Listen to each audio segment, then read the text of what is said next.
Hello everyone. If you've been trying to figure out how to fill a text with an image in paint.net to create something like this one here, then you've come to the right place. I'm going to show you just how to do it in a few simple steps. So over here, I have two lines of text of different sizes, which I put on two separate layers. For convenience in the next steps, first I'll merge these two text layers into one. Then I will change the opacity of this text layer to about 180, so that later it'll be easier to get part of the image we want to use to fill this text. Now open the image that we want to use to fill this text.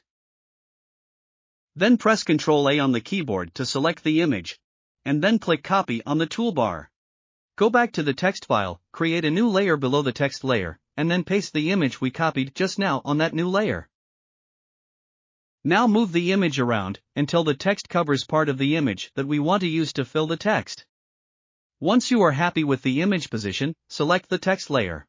Then press Ctrl A on the keyboard to select the entire area of the image. After that, go to the Toolbox panel and click the Magic Wand tool. On the Magic Wand tool options bar, select Subtract and set the flood mode to Global.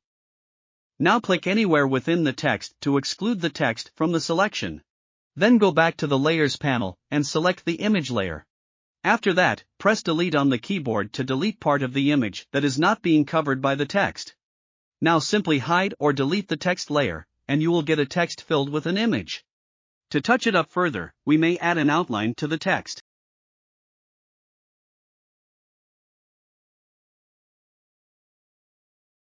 For this example, I will also add color overlay to the fill text by reusing the original plain text above it, but at reduced opacity with reflect blending mode. Alright, so that's how easy it is to fill a text with image in paint.net. I hope you find this tutorial useful, and thank you for watching.